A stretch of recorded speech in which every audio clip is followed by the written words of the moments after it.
What's happening? What's happening? What's happening, blues people? As always, our mission is to raise cultural and ethnic awareness of African American traditional music and the Black experience, and the many nuances and threads that connect these stories, narratives, oral histories, and traditions together. I'm speaking today with Miss Sherley Spears. She is the founder of the Buffalo Soldier Memorial Project, the president of the Unit 6219 NAACP, and the vice president of the National Historic Landmark, Fort Concho. Miss Sherley, how are you? I'm great, Lamont. How are you doing? I'm doing well, and I'm very excited because specifically, my awareness of your location comes through a musician that I claim to be a folklorist, right? And Right. and the holder of the scroll, if you will. Right. So before we do the big reveal of this particular musician, let's go through this project and how you got to it. What is the project? And then tell us how you got to it. Okay, well, the project, Lamont, is the San Angelo NAACP Buffalo Soldier Memorial Project is what we have finally decided on as the name.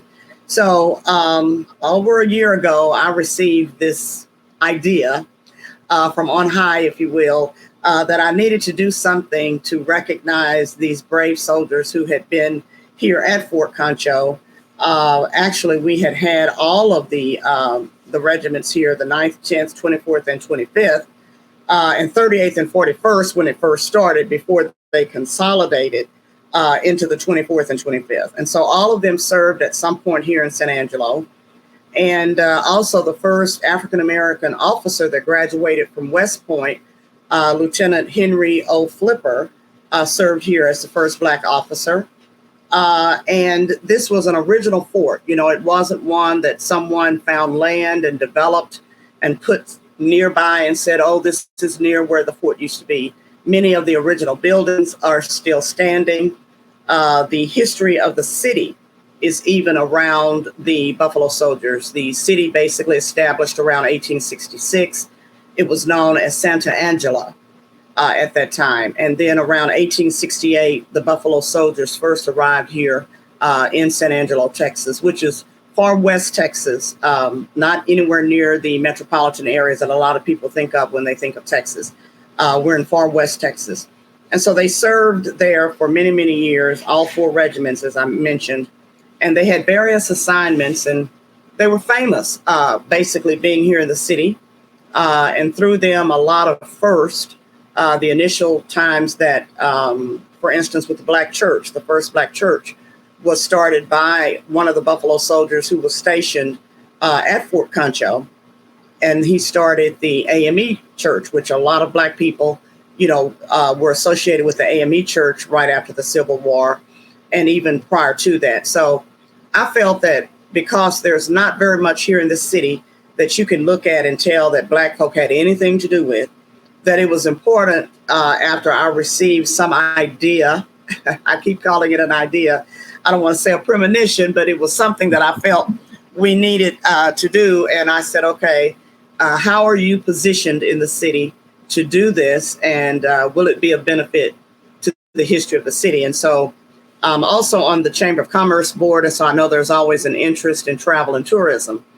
Our population for Black people is very low out here. And so you don't see a lot of groups that come out to San Angelo to do anything because there's not really any Black history that or anything that's fun, clubs and things of that nature that Black people generally would be interested in. So I meditated on the idea, talked to a few business associates and colleagues here. They thought it was something that we could possibly do. And then I just continued to think about it, meditate on it. And then went and talked to my NAACP executive committee to try to figure out what we could do. I mean, this is a humongous project, and it's extremely significant one of the things that we love doing on this platform is raising awareness of lesser known yet extremely significant contributors to our story. And with Sure. that being said, how many people, if you know, in the local area and community are aware of this significant history, or Black history, right? That's rooted in San Angelo. Well, I think that a lot of people know that the Buffalo Soldiers, quote unquote, were here and that they were soldiers, they were Army military soldiers. Okay. But in terms of really embracing what that really meant for 1868, to have at one point more than 50% of the soldiers that were stationed here at the fort, at Fort Concho, they were African Americans. And a lot of families were able to get started. Some of them were married, some of them were single. That's a whole nother backdrop to talk about how they lived as single men or how they lived as married men. And they were, for the most part, privates because it was still a segregated environment. This was right after the Civil War. And so these colored troops were established after the Civil War to allow these Black men to serve in the military for $13 a month. And so that's basically what happened. So you had a lot of Black men who had served in the Civil War, right, to then turn around and actually join into these colored troops to be a part of the 9th and 10th and the 24th and 25th. Which, correct me if I'm wrong, led to them kind of creating a little community. Right. So here there were a lot of soldiers here at one point. In the West, it's very dry.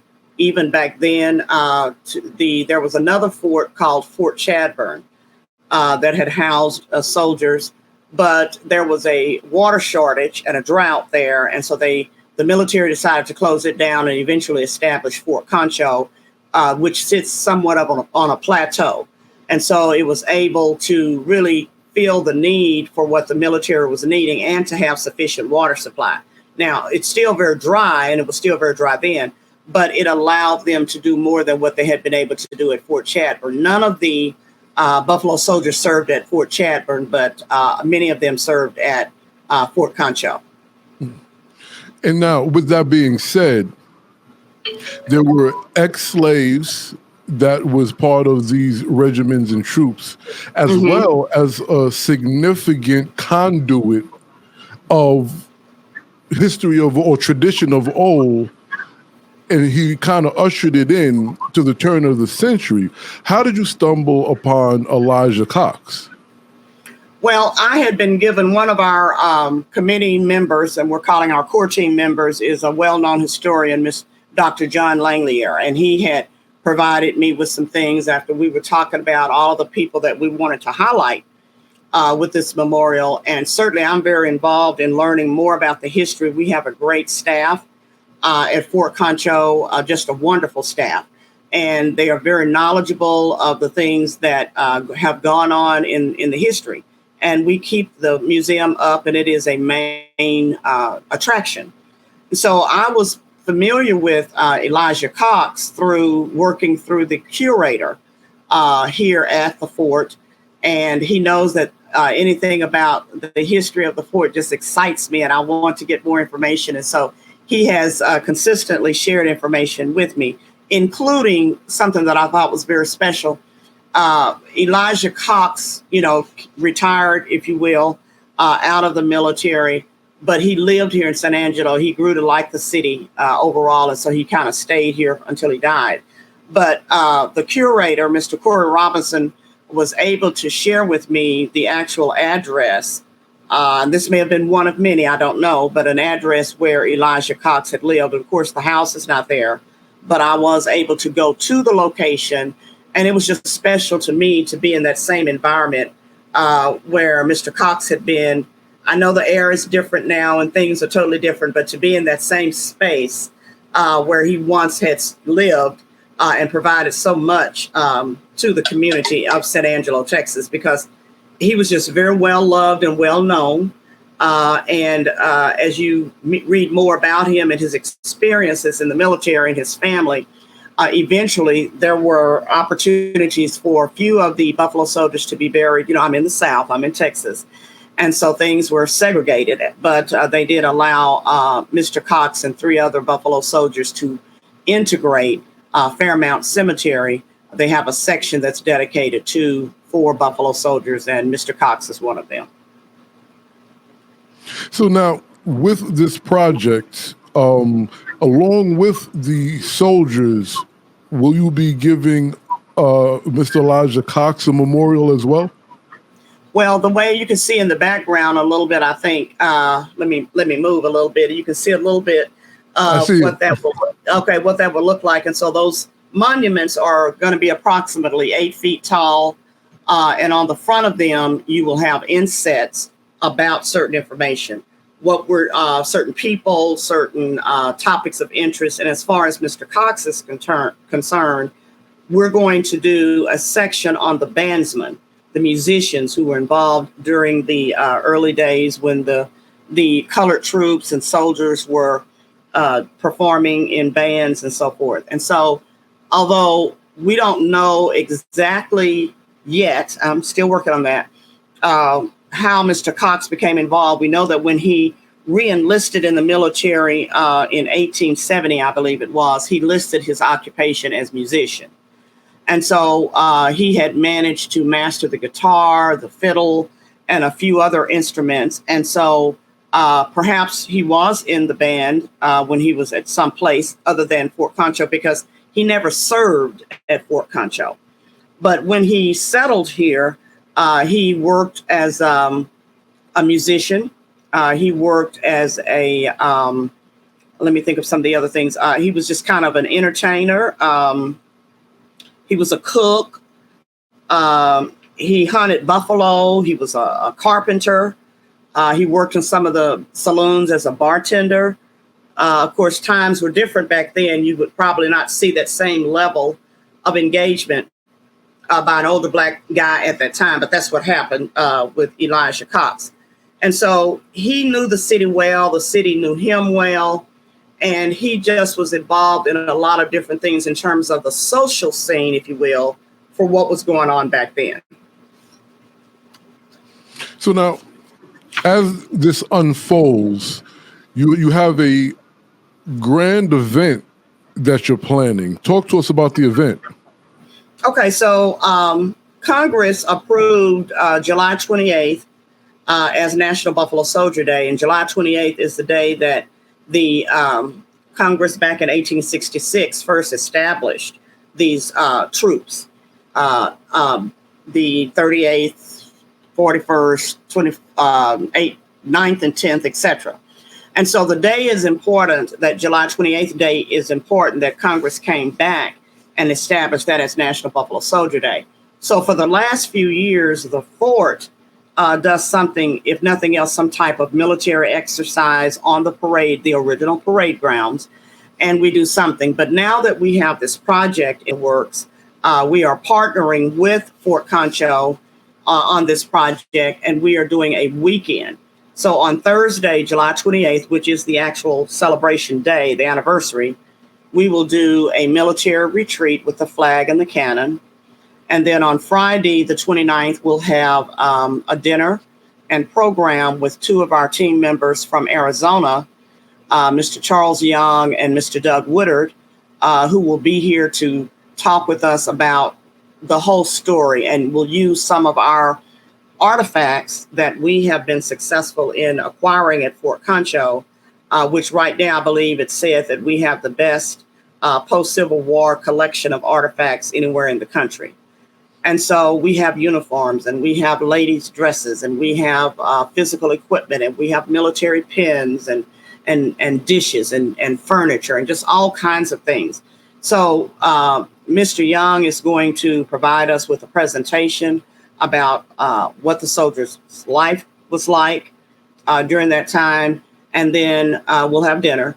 And then on Saturday, we're doing a film festival about certain movies that really give a good storyline to the Buffalo Soldiers and as accurate information as possible. Now, one of my favorite ones is Sergeant Rutledge with Willie Strode back in the 60s, but that's really more for entertainment purposes. We were trying to find some film that would really provide information and basically establish an interest in people to find out more about the Buffalo Soldiers. So we have about 3 film. We're going to share an original podcast that you did on Buffalo Soldiers. And then we have another brief documentary that we're doing that was filmed here at Fort Concho and other forts around the western part of the country. And so we'll be having that to celebrate the whole weekend. And then we'll, have food on Friday, and then we'll have like popcorn and, that kind of thing, because we want young people to come out too, on Saturday and not have to be concerned about the cost for families, because everything else is so expensive right now. Right. So we don't want that to be a barrier. So we're asking people to come out with their families on Saturday. We're going to be in an original building. It was the first building, as a matter of fact. It's the quartermaster building at the fort. It's all air conditioned and everything now, but the limestone design of it is still intact. The beautiful floors have been refinished and all of that. And so we'll be doing that on Saturday. And we think it's a good time for families to come out, especially some of the grandparents and parents who served in the military, to share with the little ones in their family as well. So with that being said, and this is a great segue, when you mentioned the cost, making it accessible for young folk and their family, what has been the response of the community, white and black and surrounding, with these efforts you guys are making? Well, I would say the only thing that I can say is excellent. Again, being a little concerned about how something like this, a big memorial that's, hundreds of thousands of dollars to build, where would we get the money? How would we get it? What would the interest be like? But surprisingly and very pleasantly surprised, I received a commitment for the majority of the memorial within 2 days of asking a colleague of mine to help me secure. Originally I'm like, I need a celebrity level co-chair. And I need someone who has deep pockets and who believes in being fair and equitable and telling the history, and who can help me reach other people to donate to this. We had an estimate approximately of what it was going to cost. And within 2 days of talking with him, he was able to secure the major portion, I guess you would say the primary portion of it within 2 days. And then we had a couple of events back in March, where one of my childhood mentors, who they consider the grandmother of Juneteenth, Miss Opal Lee, was here for our Women's Month. So we originally introduced it back in March. And then we really got busy after March, socializing it and participating in the nonprofit Day of Giving here in our community. And I could tell from the contributions and donations coming in that people want this. Otherwise, we would not have the level of financial support that we've received. And so I'm very excited, very pleased. And I know that, excuse me, this is people from all ethnic groups, all socioeconomic groups. And so this is just another way that I think the African American history here can be told in a meaningful way. And it's a legacy. It'll be here when I'm dead and gone. And, because we're using this process. We did have to engage the city because we're using city land. It's a part of a park called El Paseo de Santa Angelo, which was the original name. And it's right across the street from the parade grounds of Fort Concho. Now, that to me was another signal from on high that this project was going to work, because we could have put it any other place, right? Considered other places. As a matter of fact, about 20 years ago, there was consideration by a local citizen to build a statue and put it on a main highway. Well, statues are in excess of $1 million and all of that. And when you're driving 45, 50 miles an hour, you can't gain anything from that. And so because I'm not originally from the area, I kind of waited to see if anyone was going to pick that up and run with it again. And after some time, it appeared that no, they weren't. And so that's when I started socializing the idea. So with this memorial, as you can tell in the background, it's a walking path, and it will have interpretive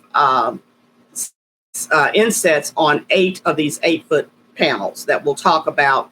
We're going to do things like on the bandsman. We're going to talk about the laundresses and the jobs that women had when they were married to or just worked for the government as part of the Buffalo Soldier experience. We're going to talk about Henry Flipper, and then there are other things that we're going to talk about, which I'll kind of keep for a surprise for a later time.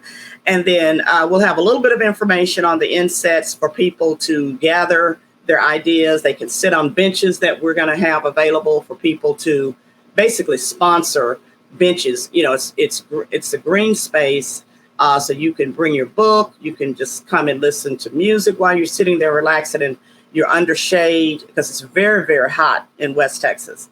And you'll read, and then we'll have a QR code that will then take you out to the Fort Concho website where you can get additional information. We can't possibly put everything on these insets that will be a part of these monuments, but we can put enough information to, intrigue you, and then you can use your smart devices and get your QR code and go get additional information. And that's what we're hoping is to educate and inform people and to empower the Black residents here in this community so that we finally have something that says Black people did participate in the building of San Angelo, always have been since, the fort was first built and the city was just being built.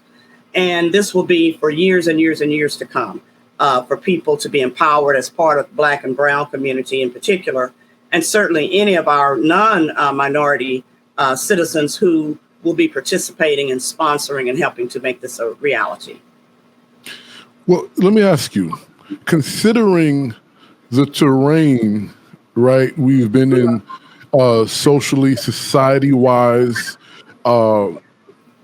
president, administrative-wise, and all these different things going on, and being in Texas with the rift of the border and everything happening, what, if any, inspirations or what have you assisted in making this actually happen and the community getting behind it? Well, the community, I think we have great support for our NAACP chapter, first of all, and we've done a lot of things differently over the last few years. I've been president since 2019, and we're doing different things, trying to bring awareness and showing that, first of all, the NAACP is not just for Black people; it's for anyone who's is dealing with social justice and their rights are being impacted in a negative way. And so when you look at our population, it's less than 5%, but there are a lot of people here who get it. And we have a large Hispanic population, probably close to 49% Hispanic. And then, our less than 5%. And then the rest of them are whites. We have a military intelligence base here, which is where all branches of the military, if they're studying intelligence and they're going into that field, they have to come here at some point. So we have another jewel, I'll call it. In addition to the fort, we have the Goodfellow Air Force Base Intelligence Center that also helps you bring different people from different backgrounds who have different perspectives, and they can appreciate this. So no, we're not focusing on immigration for this project because that's something that's on a whole nother political spectrum. That's part of the things that we deal with in the NAACP. But for the purpose of this project, we're just trying to get a lost history. And when I say lost, I don't mean that no one knows anything about it. The majority of the people don't realize it, because when you say, oh, they were here, well, you don't realize that they were here and what they did. It wasn't that they were just here.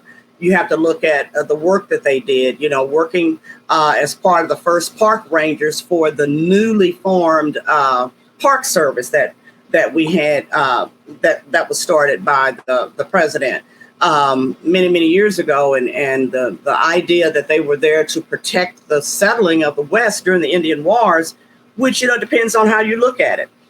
They were hired to be able to do this, but they were also hired to protect the white people who were moving west from the Native Americans or indigenous people at that time. That was their job. And so there were various skirmishes that went on, and the Buffalo Soldiers were successful. And that is how a lot of people say they got their name, because they were such ferocious fighters that the Plains Indians considered them like the buffalo, something endearing, really, because they were such great fighters, and they gave them the name Buffalo Soldiers, and it kind of stuck.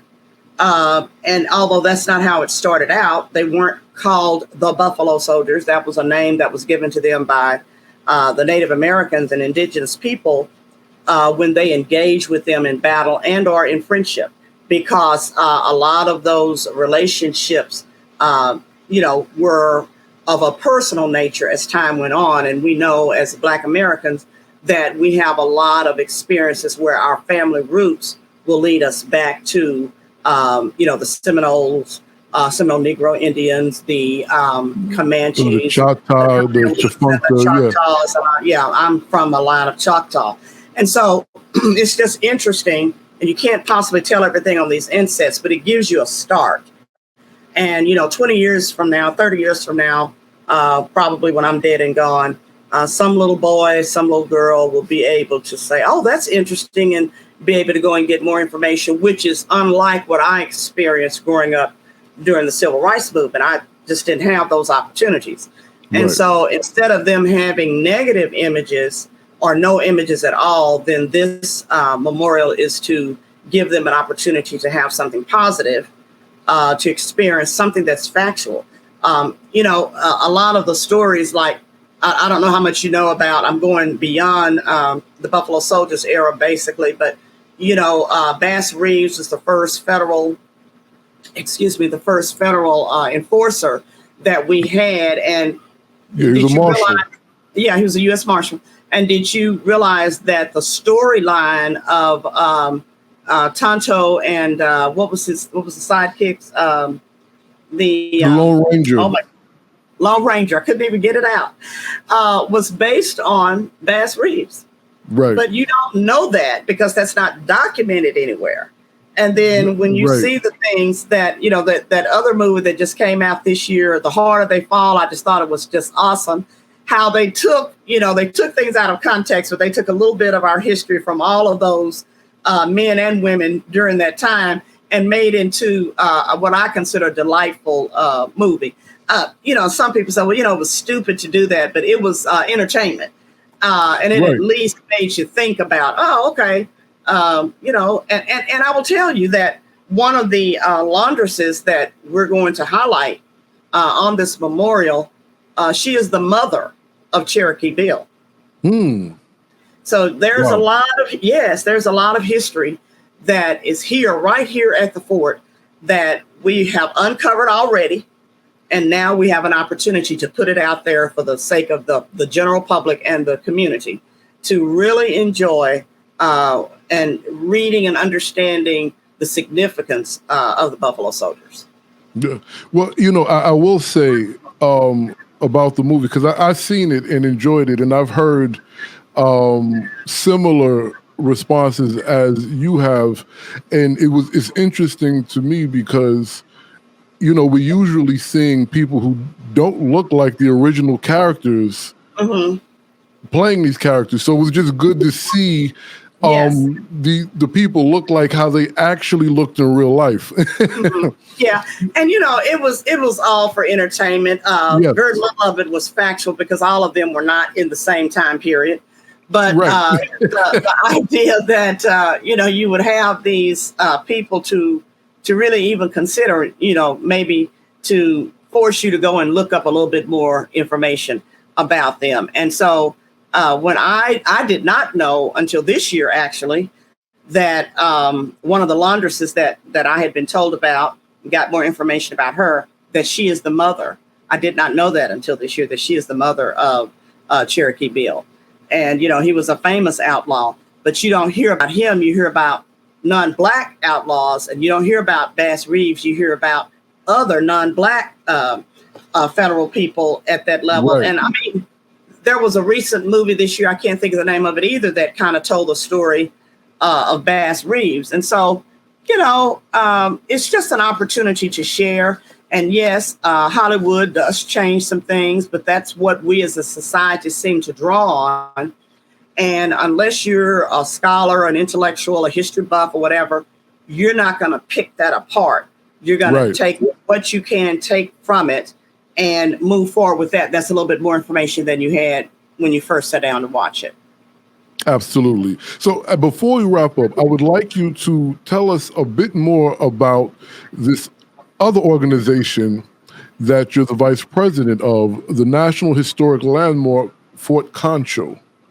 Well, that is the fort. It is now declared and has been for some years now as a National Historic Landmark because of how long it's been here. And as I mentioned, it is an original fort. No one had to go and create it. It's actually built from the limestone that was available in the area.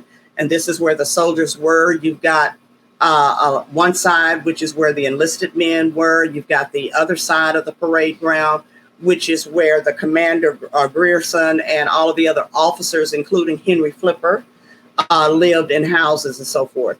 We have one house, which is called Officer Quarter 1, which is where Grierson had, and he added on an office to it as time went on. He was here for so long. But that is the actual house where he lived, he and his wife, Edith, and their children. And so we use that as a draw to have people to come and experience the fort, and it is available for rental.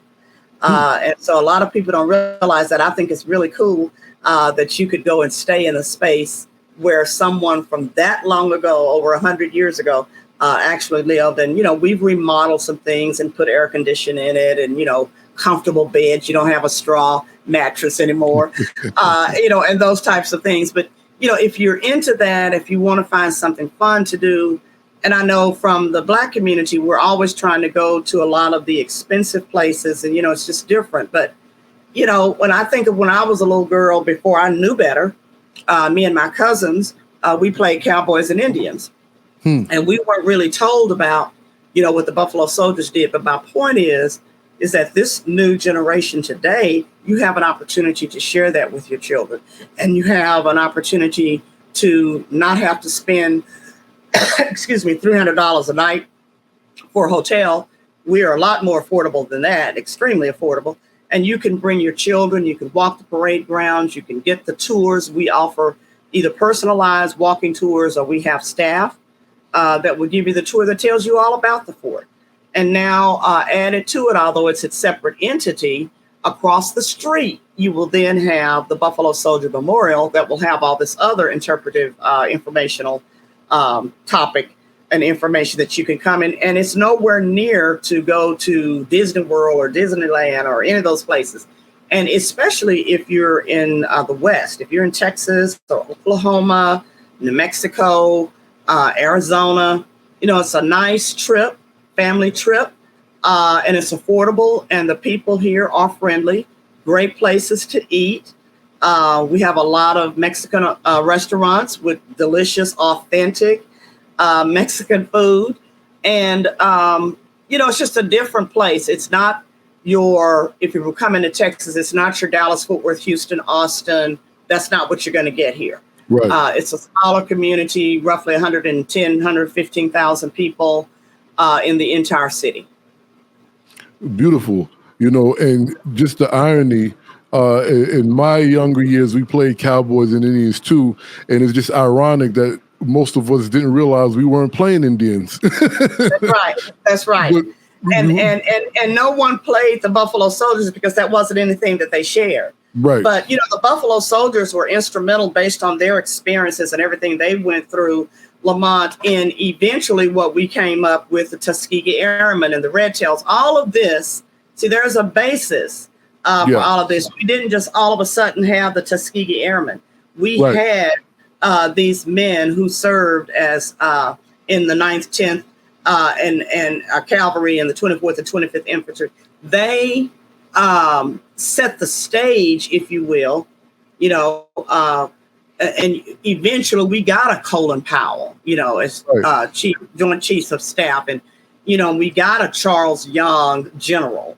But all of this started, okay, with the first, I'll call it experiment of having these men after the Civil War, most whom were illiterate, uneducated.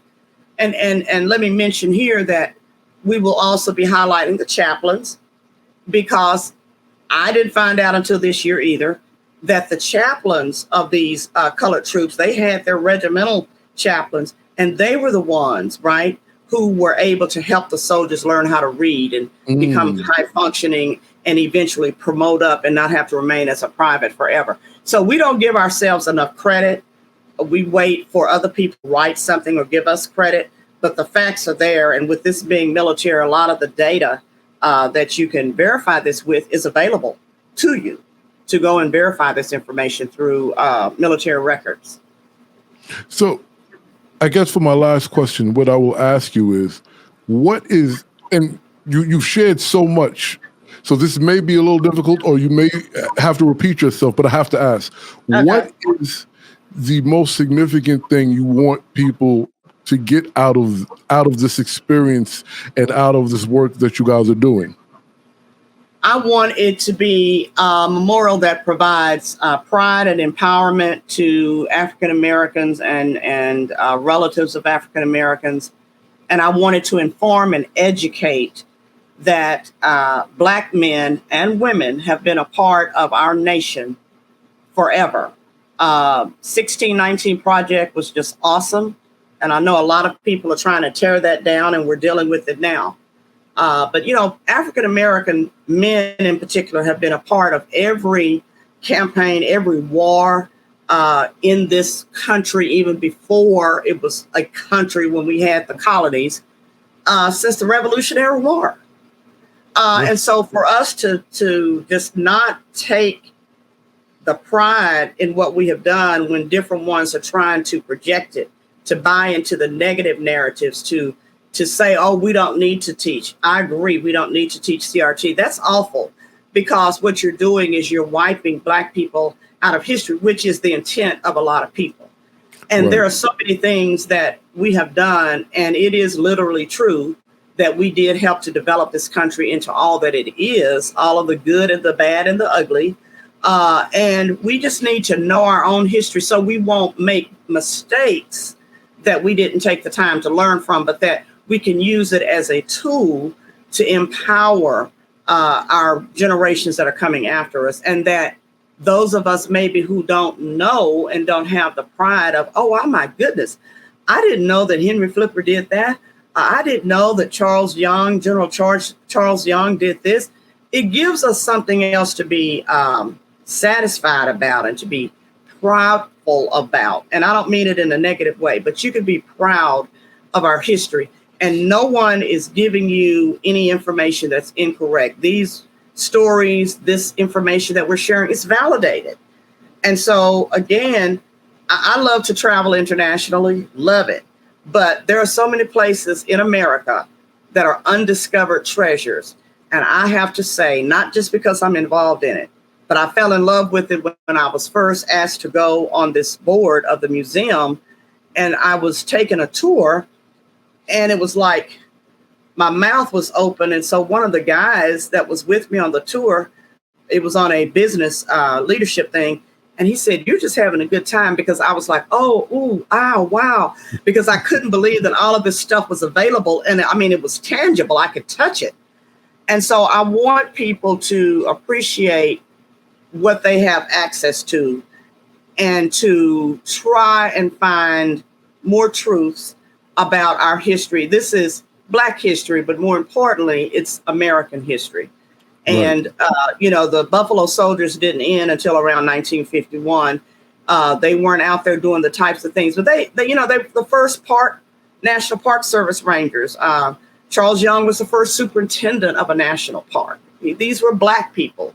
They built the road so that you could get into Yosemite Park. All these beautiful things that we experience today. Who did that? We did that. And that's what I want people to understand, is that, well, as beautiful as Yosemite is, how did it start? Well, it started because the Buffalo Soldiers because they were given the work that a lot of other soldiers didn't want to do, right? Right. And they built those roads. But then we need to understand that, I've seen the picture myself when we talk about Teddy Roosevelt before he became president, and all of the skirmishes that he was in, and how he and the Rough Riders did this and they did that. Right. Well, that is a cropped picture of the white soldiers standing behind Roosevelt. But I have also seen the picture that was not cropped, and all of the Buffalo soldiers are over here to the right. But what they put in the history books, right, is the crop version of just Roosevelt and the Rough Riders. So there are things that we're going to be able to explain and provide that's historic and factual and accurate. And that is why I'm so excited about having this. So I want people to embrace your history, whether you're a Black person or you're just an American, just another American, because this is American history. You don't have to be any particular ethnic group. But I especially want our Black brothers and sisters to realize it's a lot of stuff right here in America that you're bypassing. I'm planning a trip in another couple of months to go to Maryland so I can experience that whole Harriet Tubman experience there off the harbor. I've never experienced it, but she's one of my sheroes.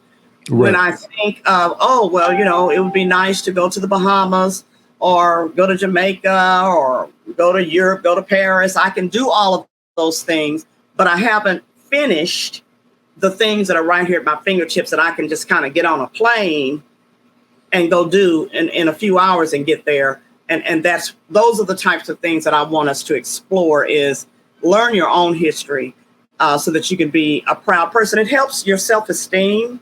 Right. I think it helps you to share things with your children and grandchildren, but you've got to be confident about who you are and know who you are in order to be a happy Black American or a happy American, so that you know your own stories. And where I am at this place, I've always been, growing up in the civil rights movement, I've always been told that, you are good, you're as good as anybody else. And so I've never changed that.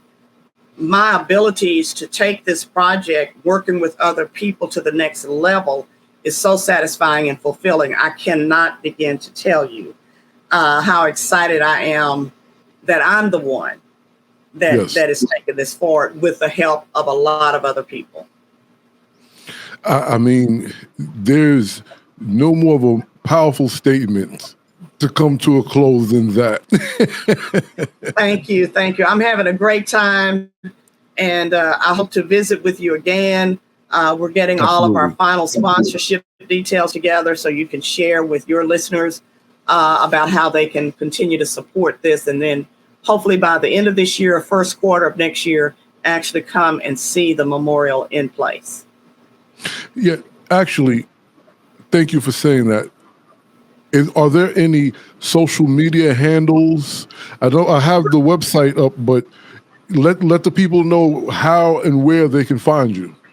Right. We're working on that right now as we speak. Our marketing team, we have a professional marketing team, and we're working on getting all of our handles out for social media. We'll have a YouTube channel. We're going to have a lot of other ways that you can keep up with us, and interviews such as this. We have several of our team members and staff from the fort who will be doing short videos to just kind of keep you informed of what's going on and to give you little pockets of information that you can share in anticipation of coming to see us next year. Golden. Miss Sherley, thank you so much. We applaud your work. Thank you.